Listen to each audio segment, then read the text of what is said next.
Bienvenue pour un autre épisode à l'éveil féminin.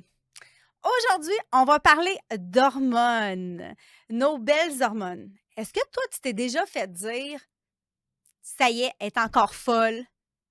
Ah, ça doit être la période du mois. Qu'est-ce que tu connais de ton cycle? Est-ce que c'est la seule chose que tu connais de ton cycle que tu t'es fait dire par ton chum, ton frère, ton père, peu importe, que tu étais rendu crazy à une partie du mois, puis c'est ça, elle est sûrement proche d'avoir ses règles? Moi, c'était le cas. C'était à peu près tout ce que je pouvais me rappeler de c'était quoi mon cycle féminin. Ça m'a jamais été appris. Passé la quarantaine, j'ai enfin appris à connaître mon cycle, puis vraiment à adopter l'alimentation, mes longueurs de jeûne, mon style de mindset selon mes hormones. Puis ça, là, ça a sauvé ma vie et mon mariage. Donc, aujourd'hui, j'aimerais retourner à la base. J'ai pas envie de te sortir des dialogues, des mots à coucher dehors pour que tu en ressortes avec avoir rien compris.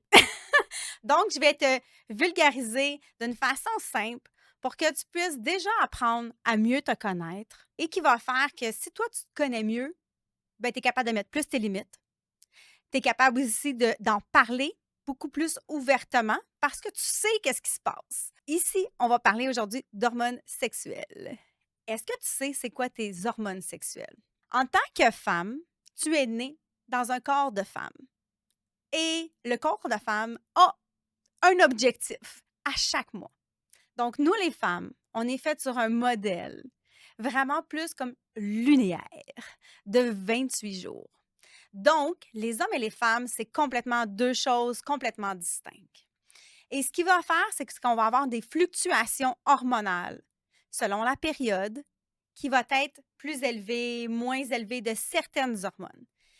Et ces changements d'hormones-là, s'ils ne sont pas bien balancés, puis surtout par ton lifestyle, en premier lieu, c'est vraiment le lifestyle qu'on doit fixer, bien, ça va faire que tu vas avoir des gros clashs que l'hormone, elle essaie de produire, puis que dans le fond, elle n'était pas capable, elle est trop basse, elle est trop haute. Bref, c'est ce qui va avoir beaucoup de symptômes qui vont s'installer et c'est souvent de ces symptômes-là qu'on a banalisés pendant des années. Même encore aujourd'hui, on trouve ça normal. On trouve ça normal qu'elle soit plus du monde, qu'elle ait vraiment des douleurs menstruelles à prendre congé, pas capable d'être réveillée, pas capable d'aller s'entraîner, pas capable de bouger, pas capable de s'occuper de sa famille, que c'est tellement abondant au niveau des saignements, ou peut-être l'inverse aussi, que tu n'as même plus tes règles. Donc, tout ça, il y a des symptômes. On va aller un petit peu plus loin, mais qui n'est pas normal d'avoir. Et ça, c'est dû à tes hormones sexuelles. Donc, avant tout, mesdames, avant d'être ta femme de carrière, avant d'être la maman, avant d'être la femme de la CEO présidente de ton foyer, tu es née en tant que femme. Et en tant que femme, tu as un rôle sur Terre. Et ça, c'est ton rôle primaire. Et si tu ne le prends pas en considération, un jour ou l'autre, ça va frapper à ta porte. Parce que tu ne seras pas à l'écoute de toi-même, de qui tu es. Et ça arrive, ça commence à s'installer à l'heure de la préménopause parce que tu commences à en produire moins de ces belles hormones-là. Puis à la ménopause, où est-ce que tu en produis, mais très faiblement, si on peut dire ça comme ça. Tes hormones sexuelles primaires chez la femme vont être l'estrogène, les estrogènes et la progestérone. Ce sont les deux qui doivent savoir danser ensemble. Si elles ne dansent pas ensemble, il n'y a pas une symbiose qui s'installe, ça crée un clash. Et ce clash-là, ben, il peut être coûteux à la longue. Donc, jour 1. Jour 1 étant le jour de nos règles. Il va falloir l'inscrire. Il y a des belles applications en plus maintenant disponibles pour suivre ça, suivre tes symptômes, suivre ton jour, tes combien de jours. Il faut que tu apprennes à le reconnaître, ça. Pour moi, qui a été longtemps sur pilule contraceptive, Nuvaring, où est-ce que j'avais plus mes règles et je me disais, oh mon Dieu, ça c'est la vie, j'ai même plus mes règles, c'est incroyable. Oh, je m'en vais en vacances, je veux pas avoir mes règles, tiens, flic-flac, on met le Nuvaring. Écoute, et ça a vraiment déstabilisé mes hormones. C'est des hormones qui sont synthétiques. Mais en étant que ce soit des hormones synthétiques, il faut comprendre que ton corps est capable d'en produire de ces hormones-là. Et vu que ton corps est capable d'en produire, ben, il le reconnaît. Et s'il le reconnaît, ben, il va le stocker pour au cas où qu'on en ait de besoin à un moment donné. Parce que le corps est intelligent. D'un coup, qu'on manquerait de qu'est-ce qu'on est capable de produire, on va le mettre de côté. Mmh? Et ça crée aussi des débalancements hormonaux et il y a d'autres choses qui sont en ligne de compte. Je ne suis pas pour, je ne suis pas contre nécessairement, tout ce qui est les moyens contraceptifs, dont la pilule. Mais par contre, il faut savoir qu'il y a vraiment des effets. Il y a un effet positif, celle de ne pas tomber enceinte si on ne le désire pas, mais est-ce qu'il y a d'autres moyens? Bref, ça sera pour un autre sujet. Mais il faut comprendre la base et qu'est-ce que ça fait? Parce que moi, je l'ai vécu pendant très, très longtemps et ça, le fait de ne pas avoir tes règles parce qu'on l'a triché avec des moyens de contraception, bien, il a fait que j'avais des gros clashs aussi.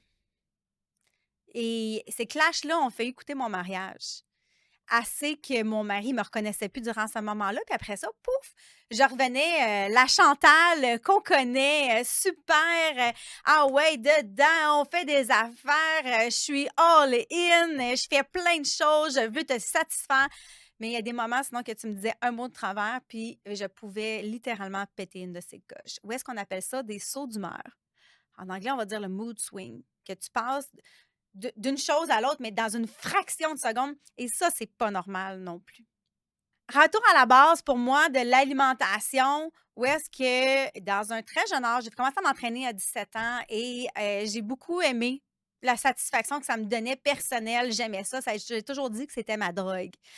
J'aime l'entraînement, j'aime le fait de bouger, je me sens bien mentalement. C'est comme si j'y allais pas au moins 3 fois semaine. Là, tu le sentais dans mon humeur. Mais ça l'a fait aussi que je suis allée vers: «Ah, ben, écoute, on va bien s'alimenter, on va faire des plans».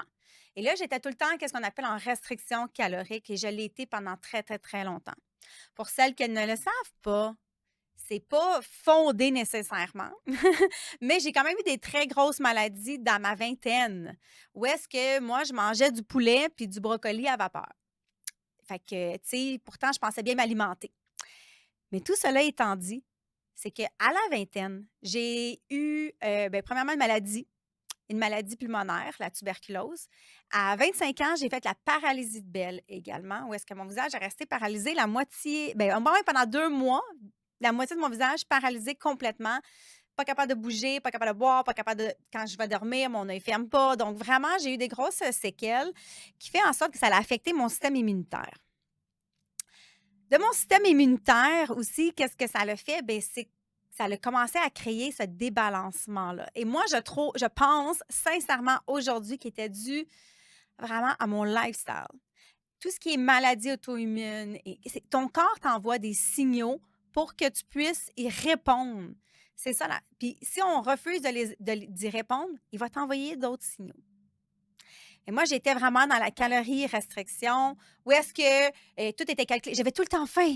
J'avais tout le temps faim. Ah, puis mon Dieu que j'avais faim. Ah, j'avais une boîte à lunch grosse de même, comme un gars de construction. Je partais, mais c'était plein. Je mangeais tout qu'est-ce qu'il y avait à l'intérieur. Je mangeais 6-7 fois par jour. Puis à chaque fois que je mangeais, là, c'est comme mon ventre gargouillait. J'avais réellement faim. Pour moi, aujourd'hui, qui peut me permettre de faire des jeûnes prolongés, ben on va s'entendre que j'ai vraiment fait un virement en quelque part. Tout ce qui est fat-free, low calorie, souvent, on va revenir dans un autre vidéo par rapport à ça, mais on va parler des, tu sais, il va y avoir on ajoute des choses pour le rendre ainsi. Et il va y avoir souvent des aliments qu'on ne veut pas retrouver dans notre corps qui va faire en sorte que ça peut nous amener vers d'autres problématiques. Pour moi, par ça, j'ai commencé dans la trentaine à introduire plus qu'est-ce qu'on appelle l'alimentation cétogène. Étant donné que moi, j'étais habituée d'être en restriction calorique, on est allé dans le keto assez strict et on s'est mis à jeûner. J'ai commencé à jeûner d'un 16 heures, ça se va par étapes, mais rapidement, j'ai embarqué dans les jeûnes prolongés. Et je n'ai jamais eu autant de chaleur nocturne de toute ma vie à un très jeune âge. Genre, à partir de 34 ans, j'ai commencé déjà à avoir des chaleurs nocturnes. Ça ne veut pas dire nécessairement que c'est la préménopause qui s'installait, mais c'était peut-être un gros clash au niveau de mes hormones qui disait: «Wow, ça fonctionne pas ce que tu fais, ma belle». Et assez que moi, je devais changer les draps en plein milieu de la nuit. C'était complètement dégueulasse pour pas être censuré. Mais tu sais, tu dois tu te réveilles parce que tu es complètement trempé de la tête aux pieds. Mes cheveux, tout était. Mon linge, je peux le tordre. C'est incroyable. Puis là, tu es couché dans le même lit que ton chum. Il faut que tu changes les draps. Écoute, ça vient vraiment pas le fun. Puis ça affecte ton sommeil. Ça affecte mon sommeil également, sommeil non récupérateur, tu sais, tout ça embarque, c'est une roue qui tourne. Et j'ai eu une grosse perte de cheveux également que aller prendre une douche, pour moi, c'était un élément stresseur parce que j'avais des gros mentons.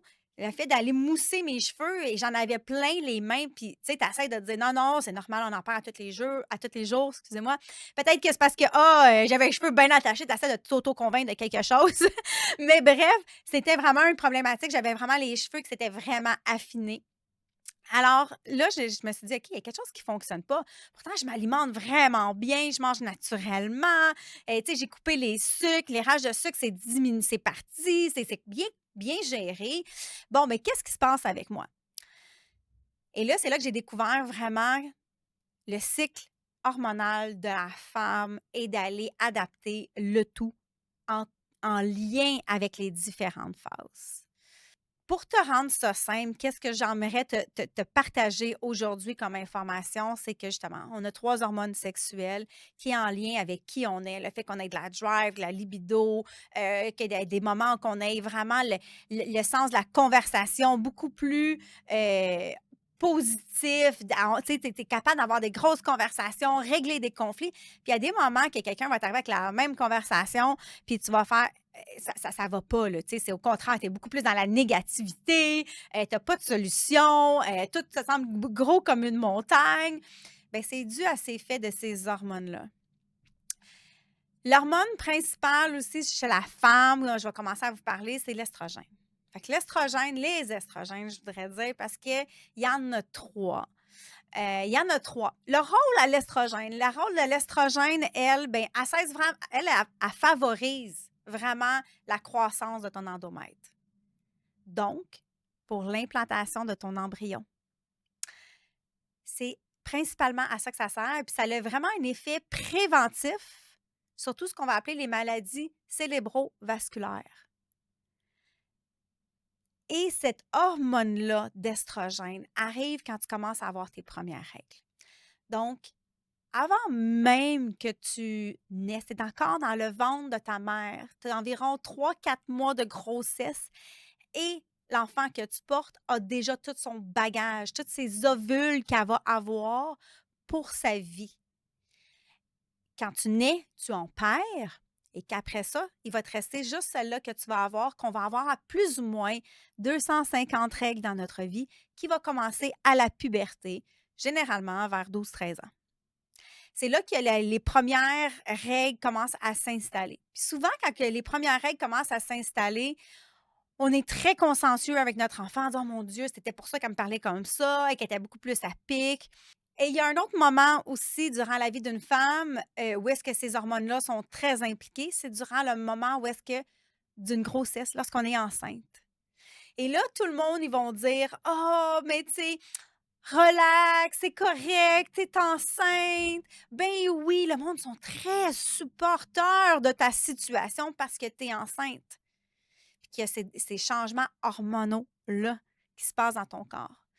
Mais par contre, c'est quelque chose qui se passe aussi, des changements hormonaux comme ça, à tous les mois dans ton corps, mais le monde va nous traiter de folles parce que là, on n'est pas enceinte ou c'est pas le moment de la puberté ou quelque chose, mais pourtant, ça devrait vraiment être pris en considération. Puis au moment de la préménopause, c'est que tes hormones sexuelles sur lesquelles tu es habitué de rouler, tu en produis beaucoup moins, d'où le fait que tu vas avoir commencé à avoir un peu moins de règles, moins à chaque mois, ça a commencé à s'installer pour arriver finalement à la ménopause, où est-ce que tu n'auras pas eu de règles pendant 1 an, pendant 12 mois consécutifs et que là, tu vas tu vas continuer à en produire, puis on a besoin d'avoir encore ces hormones-là, les filles, et d'où pourquoi le lifestyle est vraiment important. Mais on doit commencer à l'implanter dès maintenant, quand on est plus jeune, de comprendre ça, pour avoir une préménopause, une ménopause beaucoup plus douce. Parce qu'après ça, il y a aussi le post-ménopause, qui est quand, après que tu sois vraiment ménopausée. Et ça, c'est le tiers de ta vie, pratiquement, parce que ça va arriver dans la cinquantaine, tu sais, 55 ans, mettons. Mais tu vas vivre jusqu'à combien? 80, 85, 90. Concentrant que c'est quasiment 30 de ta vie. Et le fait de ne pas l'adresser avec ton lifestyle aujourd'hui, ben ça va faire en sorte que ta ménopause va être horrible. Est-ce que vous saviez que c'est le plus haut taux de suicide chez la femme, c'est durant ces moments-là, de 45 à 55 ans? Parce que les femmes se sentent, ils se reconnaissent plus. C'est comme si tu serais possédé de ton propre corps, que tu as plus tes moyens, que tu sais même pas pourquoi, que tu pas de drive, tu pas d'énergie, tu dors comme la c'est vraiment tout est affecté, puis tu sais pas pourquoi, puis tu sais pas quoi faire. Donc de prendre et de se commencer à s'outiller dès maintenant, c'est la clé, vraiment, pour vivre mieux. Et on a beau prendre des hormones, mais quand que tu prends des hormones, tu as juste une production d'hormones. Et c'est pas le seul rôle d'une hormone que tu veux faire. C'est pas juste d'aller d'en produire, il faut aller les éliminer, il faut être capable de les métaboliser, ces hormones-là, parce que comme je disais tantôt, un surplus d'hormones, ton corps, qu'est-ce qu'il va faire sinon? C'est qu'il va l'emmagasiner. Ton corps peut emmagasiner un surplus de mauvaise alimentation, glucose et tout ça, qui est capable de produire du glucose aussi, mais c'est pas le même, mais au cas où. On pourrait peut-être en avoir besoin au niveau de notre substrat énergétique, fait qu'on va le mettre de côté. Ça peut être un surplus d'hormones parce que ton corps sécrète beaucoup trop d'hormones, tu en produis beaucoup trop, fait qu'il va le mettre de côté. Puis un surplus de toxines. Mais ça sera pour d'autres sujets. Mais pour en rester aujourd'hui, fait qu'aujourd'hui, au niveau de ton estrogène, l'estrogène principal, ça sert vraiment à ça. Puis les maladies cérébrovasculaires, ben ça va faire en sorte que quand tu arrives à ta ménopause, pourquoi qu'on parle de démence, perte de mémoire chez la femme, notre cerveau change. Il y a des données scientifiques. Le docteur Lisa, son nom de famille m'échappe en ce moment, mais qui a vraiment elle étudie le cerveau pour la femme lors de ces phases-là de changement hormonal-là, de la préménopause, de la ménopause et comment que ça l'a changé dans ton cerveau. Donc, c'est pas juste le fait que tu viennes folle. Aujourd'hui, je te rassure en disant que c'est normal qu'il y ait des changements. Tout médecin confondu au niveau de la préménopause, ménopause, maintenant, vont toujours adresser ton lifestyle avant quoi que ce soit, avant d'aller prendre des hormones, avant de faire ça. Parce que ça, peut-être que tu n'en auras même pas besoin. Parce qu'avec ton lifestyle, le fait d'aller alimenter, le fait d'aller jeûner, le fait d'opter le mindset comme si, va faire en sorte peut-être que tu n'en auras pas besoin de passer par là. Et quand je te parle d'hormones, bien sûr, moi, je parle d'hormones bioidentiques. Ça serait les seules que je pourrais considérer à mettre dans mon corps parce que les hormones synthétiques, c'est des hormones de cheval et il y a eu beaucoup de données aussi que c'était néfaste pour notre santé. On va se le dire, on pourrait rester ça comme ça. Mais fait que ça serait peut-être les seuls. Avant ta préménopause, si tu as déjà fait toutes les actions pour aller fixer ton lifestyle dont je parle, puis qu'après ça, tu as besoin d'un coup de pouce par la suite, avant la ménopause, c'est correct. Quand que la ménopause est déjà là, il est trop tard. Il est trop tard. Tu n'as plus le système pour aller produire ça. Fait que même si tu en prends, ben, tu vas mettre ton argent aux poubelles de un. De deux, ça n'ira pas faire les effets escomptés. Fixe ton lifestyle avant. Il n'y a pas de pilule magique, les femmes, pour pouvoir améliorer ta situation. Même si tu prends des hormones, ça ne veut pas dire que tu n'auras plus de symptômes. Ça ne veut pas dire que tu vas manger la qualité et que ça va faire en sorte que tu n'auras pas, qu'est-ce qui s'ensuit? Ostéoporose, maladie du cœur, maladie cognitive. Ça sert à ça, à fixer ton lifestyle. Puis après ça, si tu veux avoir un boost, parce que ton niveau d'hormones est toujours pas nécessairement adéquat, qui n'est pas bien balancé, tu peux prendre un petit boost. Mais ça reste que toutes les autres choses, tu vas les avoir fait pour prévenir les maladies qui s'en découlent sinon à la ménopause. Fait qu'à la ménopause, comment que tu veux vivre? Ta nourriture, ça va être soit ta meilleure médecine, ton meilleur remède, ou c'est ça qui va te rendre malade. Tu as 2 choix.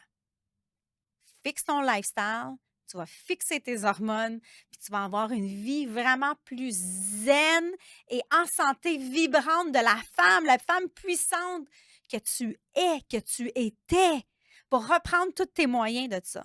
Au niveau de l'estrogène, là, je parle toujours aussi de l'estrogène en ce moment. Qu'est-ce qu'on va voir comme symptômes? Ça va être souvent baisse de libido. Baisse de libido. Puis là, les femmes vont vouloir, autant que les hommes, oh, ben là, là, moi, c'est correct. OK, t'as encore quel âge? Préménopause va s'installer, ça fait partie de tes hormones sexuelles. Si tu ne produis pas assez d'estrogène, ben ta testostérone est produite par ton estrogène. La testostérone, c'est elle qui est beaucoup plus dans l'hormone sexuelle que tu dis j'ai envie de féconder et c'est pour ça qu'on a ça à l'intérieur de nous. Bref, qui est une petite partie dans notre cycle à nous, beaucoup plus omniprésente chez l'homme. Et d'où pourquoi on dit souvent des hommes qui vont diriger parce qu'ils ont de la drive et tout ça, puis que les hommes ont toujours des pensées sexuelles à chaque 15 minutes, c'est la cause de la testostérone. Chez la femme, elle est là, elle est présente à peu près dans le milieu du mois, pour faire ça simple. Donc, perte de libido. Tout ce qui va être cognitif, ce qui veut dire perte de mémoire, tu trouves plus tes mots. Chaleur nocturne également va embarquer là-dedans. Trouble du sommeil, donc chaleur nocturne, trouble du sommeil. Puis trouble du sommeil, ça veut dire de ne pas avoir un sommeil récupérateur.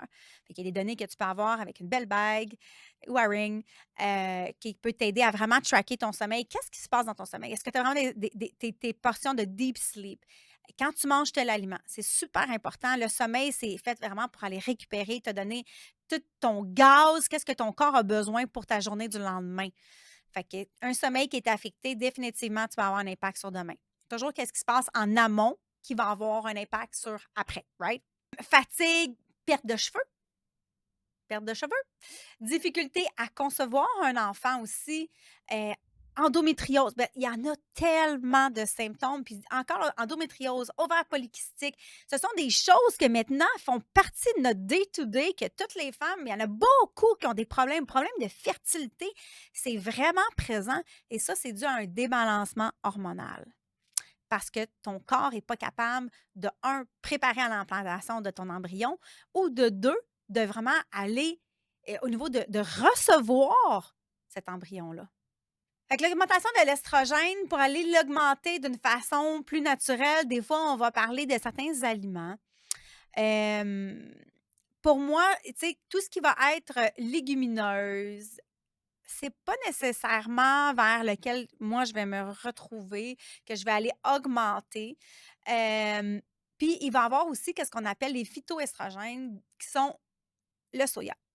Dans le soya, c'est élevé en estrogène, mais le fait d'avoir trop d'estrogène également, c'est maintenant il y a des données là-dessus qui va dire que ça a un lien vraiment avec le cancer du sein. Fait que c'est toujours la qualité et d'avoir un aliment diversifié également. Mais notre estrogène, qu'est-ce que tu dois comprendre? C'est qu'elle, elle aime quand que ton insuline, elle est beaucoup plus stable et beaucoup plus basse. À ce moment-ci, dans le début de ton cycle, je vais t'inviter à faire des meilleurs choix sur des aliments qui vont être moins élevés en glucides. Ce n'est pas d'aller dans le keto strict, mesdames. C'est pas là qu'on veut aller. Tu veux en manger des glucides, c'est aussi une forme d'énergie dans laquelle ton corps va aller puiser. Fait que ton corps, il faut qu'il soit capable d'aller trouver son énergie à travers l'alimentation des bonnes glucides. Puis d'autres tantôt, on va aller l'aider aussi à aller puiser l'autre source d'énergie en créant des corps cétoniques par ton foie quand que tu es en période de jeûne. Ton corps a besoin de les deux. C'est de là où on vient notre espèce à nous. On était supposé aller chasser, on n'avait pas accès toujours à la nourriture. Fait que quand on était en période où est-ce qu'on n'avait pas de nourriture durant ce temps-là, tu étais en ce qu'on appelle en cétose par le jeûne, où est-ce que ton corps va aller produire des corps cétoniques qu'il va utiliser comme système d'énergie. Après ça, pouf, tiens, On a chassé, on a trouvé une bête, on a chassé notre mammouth. Alors là, il s'alimentait, il allait carburer sur l'énergie de la nourriture. Fait qu'il faut revenir à la base de où qu'on est. Qu'est-ce qu'on a fait maintenant depuis les dernières années ne nous sert pas. On n'est pas fait comme ça. Il y a beaucoup plus de taux d'obésité, de troubles, de débalancement hormonal, maladies qu'avant. Donc, ça ne nous fait pas. Il faut que tu changes ton mindset, que tu adoptes le mindset d'une femme en santé qui mange pour ses hormones, qui va faire en sorte de bouger, de penser comme qui tu es à la base, c'est d'être une femme. Fait que ton estrogène, elle adore quand tu manges plus faible en glucides. Je vais aller dans le modéré, OK? Pour celles qui veulent se situer dans un genre de keto modéré environ. Je ne calcule rien, je ne calcule pas mes macronutriments de qu'est-ce que je mange. Je vais y aller vraiment avec mon appétit. J'ai jamais vu quelqu'un venir gros en manger des bons gras. Là, je ne te parle pas des mauvais gras, des mauvaises huiles et tout ça. Je te parle des bons gras, un avocat, des olives, de l'huile de noix de coco, des choses comme ça. Gras animal. Euh, ou des protéines. C'est vraiment à travers les glucides que tu vas aller, que tu peux avoir un excès. Puis surtout si tu me rentres dans d'autres sortes de glucides transformés. Donc, tout ce que tu ne peux pas chasser, cueillir, qui n'a pas deux yeux, qui ne vole pas, c'est que ça a été transformé. Tiens-toi à ça. Reviens à la base. C'est pas compliqué. Il faut juste que tu élimines tout ça, toutes les rangées du milieu. Premièrement, ça va coûter beaucoup moins cher dans ton épicerie. Ça va pouvoir te permettre de la meilleure qualité. Puis tu vas arrêter de manger en excès puis de prendre du poids, surtout lors de la préménopause, ménopause. On augmente notre portion de bons gras. Parce que les bons gras, ça a beaucoup moins d'impact sur ton insuline. Ça va faire augmenter, mais juste un peu. Après ça, ça va être les protéines en deuxième position, puis les glucides en troisième. Donc, les glucides, on va en manger mangeant des fruits, mangeant des légumes. Ça va être bon pour toi, bon pour ton estrogène, mais on verra ça dans qu'est-ce que ça dit plus avec un indice glycémique bas. Donc, quand que tu veux produire, en fait, tu vas aller produire de l'estrogène. Bien, c'est fait à travers tes follicules, de tes ovaires et de ton placenta, qu'on n'en a même pas connaissance. Mais c'est comme ça pareil. Puis certains estrogènes vont être produits à travers certains organes, ton foie, les glandes surrénales, tissu adipeux, tes seins. D'où pourquoi que quand on arrive, si tes organes sont vraiment engorgés par le fait que tu as une mauvaise alimentation, que tu n'arrêtes pas de consommer de l'oméga 6, des mauvaises huiles, des huiles de grains, l'huile de canola, l'huile de tournesol, que tu manges des glucides, que tu te sous-alimentes, puis que quand tu manges des aliments qui ne sont pas nutritifs, bien, ça va affecter. Puis ça vient en fait, congestionner tes organes. Ils ne sont pas capables de travailler optimalement. Un foie, on n'en a qu'un seul. On ne le voit pas, mais toute la job qui est là pour faire, pour aller filtrer et tout, c'est super important. Puis tantôt, je te disais que c'est lui qui va aller produire tes corps cétoniques quand tu es en jeûne. Mais s'il est engorgé, là, il n'arrive pas à faire sa job. Tu le fais travailler encore beaucoup plus. Fait que le but, c'est vraiment d'aller établir un peu l'alimentation à la base. Commence à faire des jeûnes intermittents dans cette période-là. Ça va être phénoménal. Déjà là, tu vas voir une immense différence. Les 2 premiers jours, je peux t'excuser de tes règles. Peut-être que tu as encore des cravings, des choses comme ça. Mais après ça, là, jeûne intermittent, bouge, let's go, active-toi, fais des meilleurs choix alimentaires. Tu vas voir que ton estrogène va vraiment te remercier. Trop d'estrogène également peut t'amener des migraines, des maux de tête. Donc, il faut avoir un bel équilibre entre ça. Quand tu es enceinte, tu sais, souvent, on va dire Oh, you're glowing! Tu shines, t'es radieuse, peu importe, parce que c'est cette hormone-là, tu as un surplus d'estrogène. Cet estrogène-là, elle est faite pour toi de dire Ouh, justement, je vais me mettre belle, tes cheveux vont peut-être être même plus brillants, ta peau va être plus belle.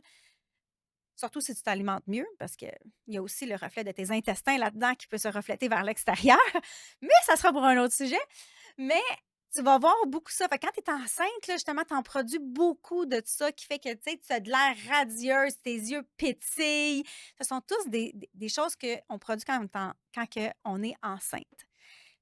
Mais aussi durant ce moment-là, parce qu'après ça, on s'en va vers l'ovulation. Et à l'ovulation, bien justement, on veut ovuler, trouver un partenaire, féconder et tout ça. Fait que le milieu du mois, c'est ça. Fait que tu as encore de ton estrogène, tu as la testostérone qui embarque, qui fait que, hey, j'ai envie de m'accoupler, j'ai envie d'aller me reproduire parce que tu es faite pour ça. Et par la suite, il va y avoir la dernière phase. La dernière phase de ton cycle, la semaine avant tes règles, que là, elle est complètement à l'inverse. La progestérone. Puis ça, ta progestérone, je pense que c'est ton hormone maman, je te dirais. C'est la mère qui va aller aussi aider à contrôler les autres. Parce qu'elle, elle va aller préparer ton utérus à recevoir l'embryon. Elle va préparer tout ça à l'intérieur qui est produite par tes ovaires. Puis souvent, à ce moment-là, on va voir que, tu sais, on se sent beaucoup plus gonflé. Hey, j'ai de la misère à enlever mes bagues parce que ça a un effet diurétique. C'est normal. Donc, arrivé à ce moment-là, c'est pas le moment de vouloir dire: «Wouh, je me sens comme, vraiment, superwoman». C'est le moment d'aller faire ton moment cocooning et ça, les dames, et je m'inclus là-dedans. Parce qu'il y a pas personne de parfait et le but, c'est de toujours s'améliorer à tous les jours, à toutes les semaines, à toutes les années, de faire en sorte d'aller mieux. En tout cas, moi, c'est mon objectif. Et puis, d'apprendre à moi à slow it down, ça a été un game changer. Même durant l'été, beaucoup de parties, beaucoup on va aller voir des gens, on sort beaucoup plus. Puis là, ça faisait quelques semaines qu'on était à l'extérieur. J'ai dit: «Non, cette semaine-là, moi chérie, fin de semaine, celle-là, moi, j'y vais pas. Moi, je vais pas y aller parce que j'aime écouter. Je sais où je vais être dans mon cycle. J'ai envie de prendre du temps plus pour moi, mais toi, si tu veux y aller, vas-y.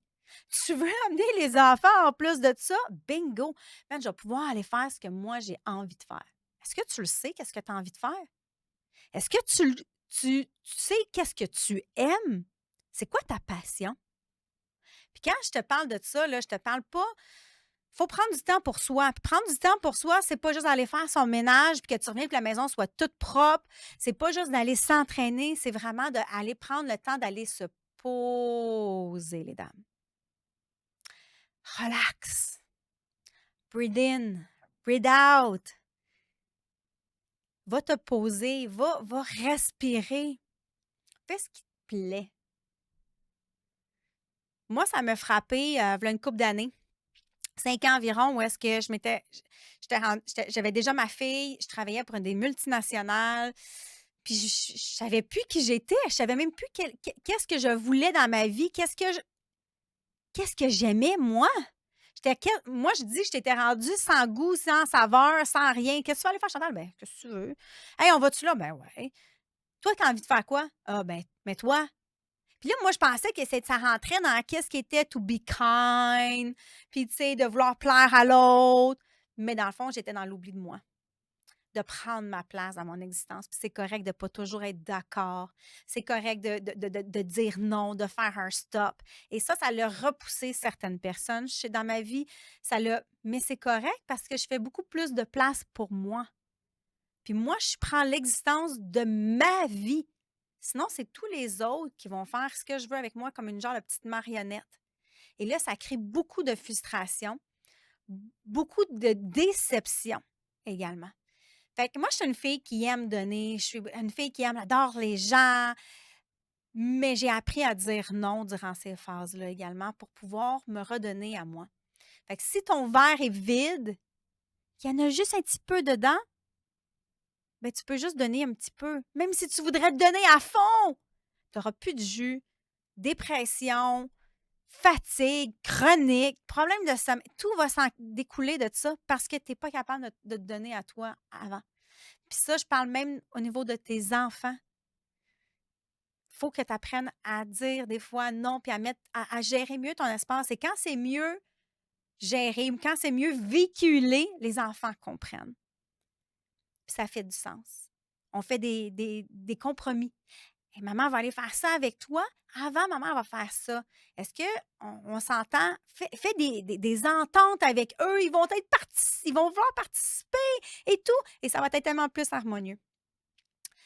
Fait que, mesdames, si vous avez des spottings, puis, tu sais, à travers le mois, là, n'importe quel dans le mois, vous faites des spottings, c'est brun-marron, faites de la rétention d'eau, tu as des seins fibrocystiques, problème d'infertilité également, ça va se retrouver aussi ici. Des fausses couches, que tu as déjà fait des fausses couches. Les fameuses SPM aussi, là, quand on a banalisé que c'est normal. Problème du sommeil, tu es irritable, fibrome. Tout ça est dû à ta progestérone qui arrive dans ta phase lutéale, à la fin de ton cycle, la dernière semaine avant. À la dernière semaine avant mon cycle, moi, j'aime bien pas d'enregistrement parce que je ne serai pas à mon meilleur, je n'aurai pas le meilleur taux de vibration à l'intérieur de moi, je vais être beaucoup plus... C'est pas ça que tu veux. J'en mets moins de Zoom avec mes clientes également. Je fais beaucoup à distance, du coaching à distance. Puis, je vais en mettre beaucoup moins dans mon assiette pour me permettre de vraiment plus prendre du temps pour moi, prendre plus de temps pour me faire mes méditations, ma routine matinale, qu'elle ne soit pas rushée. Ça, c'est important. À l'époque, les dames, avant la semaine avant leur règle, étaient mises à part. Pas parce qu'ils étaient pas bonnes, pas parce qu'ils n'étaient pas capables. C'est juste parce que fallait que tu procrées, que tu étais là pour donner naissance, pour avoir ta future génération. Alors, le rôle primaire était de ça. Dans les tribus, il la retirait, cette femme-là, pour qu'elle puisse faire beaucoup moins de tâches. Mais là, nous autres, dans notre vie de tous les jours, on s'attend à performer et à faire toutes les mêmes choses, le même nombre d'entraînements, la même intensité, s'occuper de la même chose des enfants, de faire le ménage, d'être submergé par le boulot à tous les jours de notre vie, à toutes les semaines. Mais ça ne le fait pas. Et ça, il y a un clash. Et quand tu arrives à la ménopause, si tu n'as pas commencé déjà à instaurer ça, ce barème-là, the shit's gonna hit the fan. C'est une des premières choses, le stress.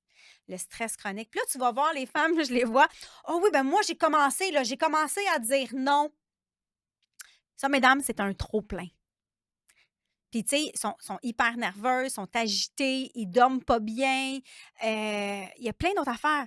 Mais puis là, ils ont commencé à dire non. Super. C'est le premier pas, puis je te félicite. Mais ça, c'est un trop-plein de toute ta trentaine, ta quarantaine qui fait que là, tu n'es plus capable. Premièrement, plus qu'on vieillit, on a une moins grande résistance au stress. Cette moins grande résistance, la moindre affaire va faire en sorte que ça va te créer un stress encore beaucoup plus. Hein? Pourquoi que les personnes âgées, on le remarque souvent? Je prends toujours, par exemple, ma mère. Tu sais, avant, elle aurait été outgoing. Écoute, elle chauffait comme un cow-boy, changeait de chemin. C'est pas grave, let's go, on s'en va par là. Maintenant, c'est complètement autre chose. Il faut qu'elle prépare une semaine d'avance à dire où qu'elle s'en va, quel chemin qu'elle va prendre, qu'est-ce qu'il faut qu'elle apporte. D'un coup, il faut qu'elle apporte des médicaments, du linge, n'importe quoi. Il faut qu'elle prépare ça d'avance. Elle n'est pas capable de gérer bien le stress. Oh mon Dieu Seigneur, il y avait des travaux sur la route. Oh là là là là! Ça vient de toute la chambouler, là. Fait que ça vient de la stresser. Elle va arriver, mettons, chez moi, Rive-Nord, Rive-Sud, qui fait que là, il y avait des travaux. Écoute, tu le vois, là, elle est dépassée. Ça vient de faire augmenter son stress. Elle fatigue qui s'installe tout de suite. C'est comme... Parce que tu as une moins grande résistance au stress. Le fait de commencer à le mettre déjà ici en amont va te préparer toujours. Je dis tout le temps, qu'est-ce qu'on sème aujourd'hui, c'est ce que tu vas récolter demain. Puis tu ne le vois pas tout le temps parce que quand que tu sèmes, là, c'est dans la terre. Puis tu ne le vois pas, ça. Mais par contre, tes racines commencent à vraiment s'enraciner très profondément dans le sol. Puis à venir vraiment solide. Puis après ça, pouf, tu vois un petit arbre qui commence à pousser. Et après ça, il va venir solide et fort. Après ça, il va y avoir des tornades, n'importe quoi. Il va rester là solide, ancré. parce que tu as mis la base comme il faut. C'est la même chose avec notre vie, puis avec nos hormones, avec notre lifestyle qu'on doit instaurer. Pour avoir une progestérone, pour en produire, puis il faut que tu aies une ovulation de bonne qualité parce que c'est produit par tes ovaires. Donc, si ça ne fonctionne pas, ben c'est sûr qu'il va y avoir, en anglais, on va dire deplete. Hein, tu n'en produiras pas vraiment beaucoup de ta progestérone. Puis ça va affecter ton estrogène également. Parce que tantôt, je te disais que c'est une de tes hormones mères. Elle vient au-dessus. Qui peut aller aider avec ta testostérone, ton estrogène. Les deux ils doivent danser, ils sont les deux importantes. Mais si elle est trop basse, tu vas avoir des symptômes, des SPM, comme on disait, plein de symptômes qui vont s'installer. Puis, tu vas avoir aussi les perturbateurs au niveau du système endocrinien. Tu vas avoir une déficience aussi au niveau du système énergétique, tu sais, ton énergie. Problème au niveau de la thyroïde aussi, on peut le voir régulièrement. Fait que c'est tous les perturbateurs qui vont faire en sorte que ça va venir affecter tes systèmes. Je te dirais aussi au niveau de l'alimentation puis de l'activité physique. Fait que si tu es en sous-alimentation parce que toi, tu es vraiment dans la calorie restriction puis que tu t'entraînes à fond la caisse, ça affecte ta progestérone. Définitivement. Moi, c'était ça, en tout cas. Moi, c'était définitivement parce que j'étais toujours comme ça. J'étais toujours low carbs, low carbs, low carbs, low fat. Je n'ai pas d'énergie à mon corps. Puis je m'entraînais 5-6 fois semaine à trouver l'erreur pourquoi j'ai eu de si grandes maladies dans ma début vingtaine. Qu'aujourd'hui, passé 40 ans, je me sens mieux que jamais. Je vais bientôt avoir 44 à l'heure d'aujourd'hui. Puis je me sens mieux que jamais dans mon corps, en plus d'avoir cette zénitude-là. Oh my God, I'm feeling fucking powerful, girls. Vraiment, puis c'est ça que tu veux. Vieillir, c'est un processus normal, mais ça n'a pas besoin d'être médiocre. Pour revenir justement à ton stress, il faut que tu le minimises. Parce que ça va favoriser qu'est-ce qu'on appelle l'hormone du cortisol, l'hormone de stress également. Puis là, tu vas avoir cette résistance-là qui s'installe. Le stress va être ton ennemi à cette phase-là. Tu dois absolument, tu es en mode cocooning. Au niveau de l'alimentation ici, je vais t'inviter les filles à augmenter vos glucides. Mais là, wow, minute, papillon, on s'en va pas dans les glucides transformés, cheeseburger, poutine, pizza. Chantal, elle m'a dit d'augmenter mes glucides. Non, ça ne le fera pas, là. Tu veux rester dans des glucides naturels. Ça reste que moi, c'est mon principe numéro 1, c'est de manger naturellement. Qu'est-ce qui se chasse, qui se cueille.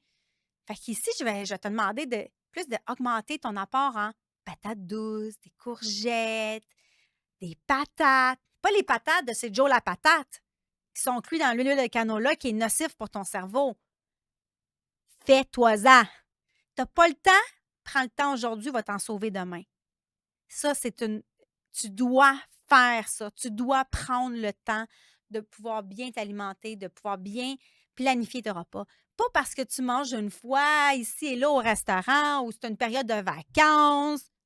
C'est qu'est-ce que tu fais au quotidien qui va faire l'addition, qui va égaler à ton résultat. Fait que prends le temps aujourd'hui parce que le temps sinon il va revenir, il va cogner à ta porte puis il va te le mettre d'en face puis tu n'auras plus le choix de prendre le temps parce que sinon les conséquences peuvent être quand même assez graves. On ne veut pas aller vers ça. Moi, je ne sais pas si tu sais, là, mais moi, j'aimerais ça, être capable de faire des randonnées pédestres, de voyager puis que ça ne me coûte pas 1 million d'assurance en voyageant, même quand que je vais être plus vieille. D'aller faire de l'escalade, d'être active, me sentir bien, souriante, que je puisse garder mes petits-enfants, que je puisse faire des activités avec eux, pas juste les garder, mes petits-enfants, puis de regarder qu'est-ce qu'ils font parce qu'ils ont besoin d'une supervision, mais de vraiment pouvoir être avec eux. Moi, c'est à ça que j'inspire, là. Sinon, tu vas être cloué à ta chaise. Tu seras pas capable de rien faire, pas capable de voyager, pas capable de profiter de la vie. C'est 30 de ta vie, tout ça. Fait qu'il faut que tu prennes action maintenant. Apprends à diminuer ton stress. Apprends à revenir sur toi. Arrête d'être dans le faire. Sois dans l'être. Ça, je vais vraiment t'inviter. Moi, à ce moment-là, je diminue mes workouts. Je peux en faire 1, 2 par semaine. Je vais aller marcher à la place. Va marcher, fais du yoga, quelque chose, respire, prends le temps. Au niveau des glucides naturels, fait que moi, la patate douce, ça fait partie un de mes préf pour de vrai.